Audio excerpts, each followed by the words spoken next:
আপোনালোকক দ্বিতীয়বাৰ আমি কি দিম 25,000 টকা কৰি আপোনালোকৰ বেংক একাউণ্টত দিম ভাল হ'বনে বেয়া হ'ব পিছফালৰ পৰাও কওক ভাল হ'বনে বেয়া হ'ব কোনে কোনে পৰীক্ষাত ফেল কৰিব হাত ডাঙক ইয়াত ফেল কৰা ষ্টুডেন্ট নাই কোনে কোনে পাছ কৰিব হাত ডাঙক বাপৰে টকা যোগাৰ কৰিব লাগিব এটা 25,000 কৰি হয়নে লাগিবই যে বাইদেউ 10,000 পাইছিলে বোলে পাইছিলে 25,000 পালে বোলে পালো কি কৰিলে বোলে 10,000 দি ব্যৱসায়টো আৰম্ভ কৰিছিলো 25,000 পোৱাৰ পিছত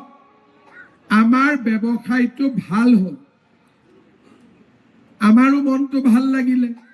যে বাইদেউ এতিয়া লাখপতি বাইদেউ হ'ব আৰু 10,000 হ'ল 25 হ'ল আমি আপোনালোকক আকৌ মাতিম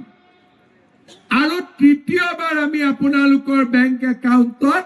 50,000 টকাকৈ আমি আপোনালোকক দিম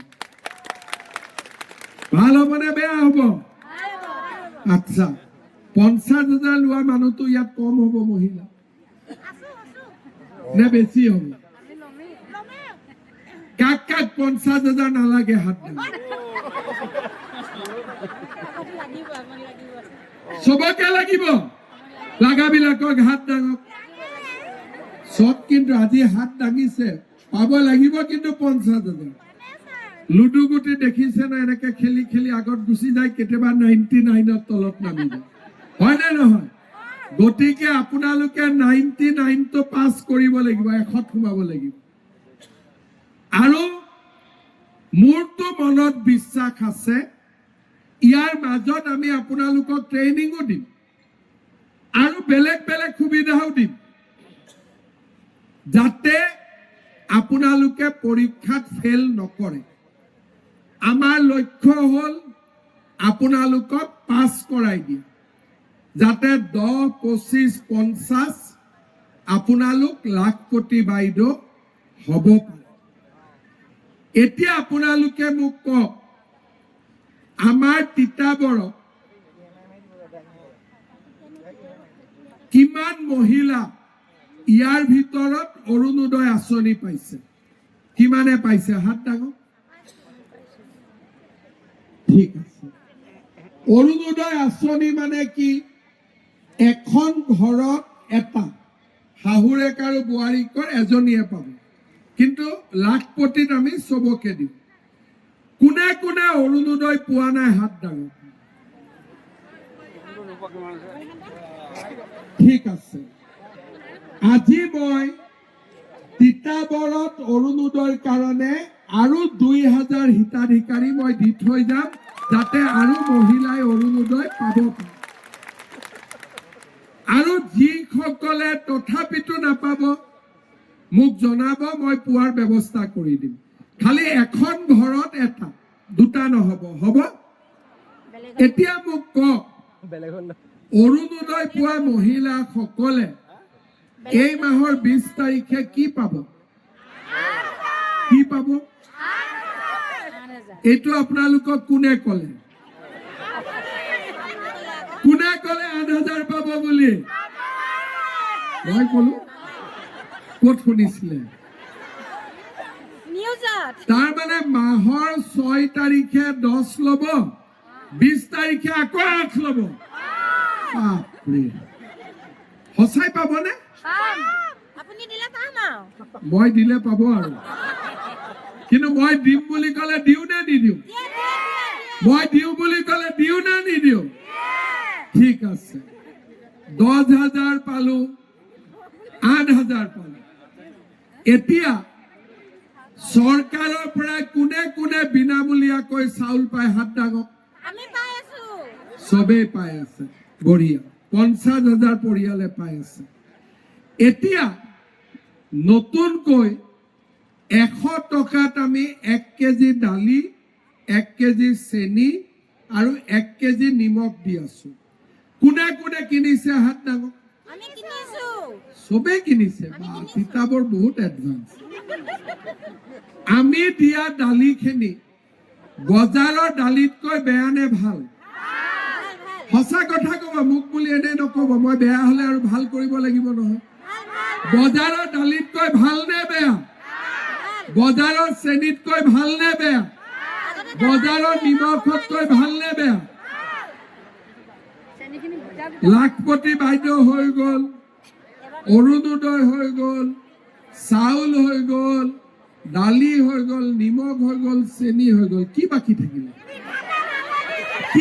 থাকিলে মই ঠিকে শুনিছো নে আপোনালোকে মিঠাতেল কৈ আছে কি কৈ আছে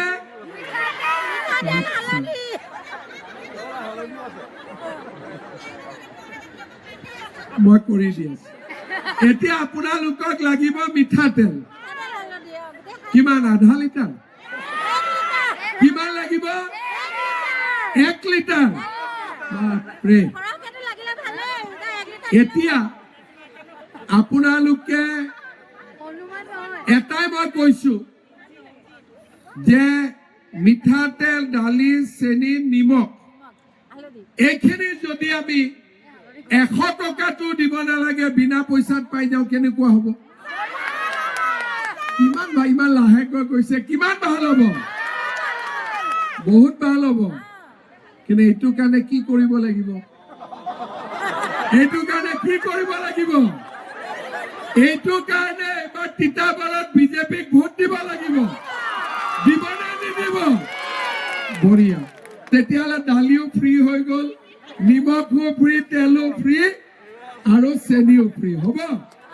কিন্তু মোৰ আৰু এটা ইচ্ছা আছে আৰু অলপ আগত মোৰ ইচ্ছা আছে আমাৰ ঘৰত কি হয় আগতে আমাৰ ঘৰত অতিথি আহিলে মায়ে ক'লে বহক চাহ খাব পাকঘৰত গৈ দেখিলে চেনি নাই আকৌ ওচৰৰ মানুহৰ ঘৰত বাতিটো লৈ যাব লাগে কেতিয়াবা ভিতৰত গলো চাহপাতে নাই বোলে মোৰ কেতিয়াবা লাগে সোনকালে নহয় লাহেকৈ মোৰ ইচ্ছা আছে যে চেনি দালি নিমখ তেলৰ লগত আধা কেজি চাহপাতো দিয়া যাতে ঘৰত কোনো সমস্যা নাথাকে এতিয়া ঘৰত কিয় সমস্যা থাকিব নালাগে তাৰ মূল কাৰণটো হ'ল যেতিয়া ঘৰত একো সমস্যা নাথাকিব তেতিয়া আপোনালোকে সকলোৱে লাখপতি বাইদেউ হবৰ কাৰণে চেষ্টা কৰিব পাৰিব নহলে গাঁৱত গৈছো গেলামাল দোকানীয়ে ক'ব খুৰাক ক'ব দেই গেলামালৰ বাকী আছে মনটো বেয়া লাগি গ'ল নে পাকঘৰত গ'লো বয়ামত বোলে চেনিও নাই দালিও নাই মনটো বেয়া লাগে নে নাই কিন্তু এই সুবিধাখিনি যদি আমি চৰকাৰৰ পৰা পাওঁ আমি লাখপতি বাইদেউ হ'ব পাৰিম আমি কিয় লাখপতি বাইদেউ হ'ব লাগে আজিকালি এখন ঘৰত অকল মতা মানুহজনৰ উপাৰ্জনেদি ল'ৰা ছোৱালীক শিক্ষা দিব নোৱাৰি খৰচ বহুত চৰকাৰে বিনামূলীয়া নামভৰ্তি দিছে নিযুত মইনা আঁচনি দিছে এই মাহৰ পৰা ল'ৰাৰ পঢ়াৰ খৰচো চৰকাৰে দিব বাবু আঁচনি ঠিক আছে যদি মহিলা গৰাকীৰ উপাৰ্জন হয় মহিলা গৰাকীৰ ভাল কি ইয়াতে আপোনালোক আহিছে যদি মতা মানুহ ইয়াত আহিলেতেন পুৰুষ আহিলেতেন হোটেলে সব চাহ খালেতেন ইয়াত আপোনালোকে পিঠা বনাই হাতত লৈ আহিব কিন্তু অভাৱত টকা খৰচ নকৰে মহিলাক 100 টকা দিলে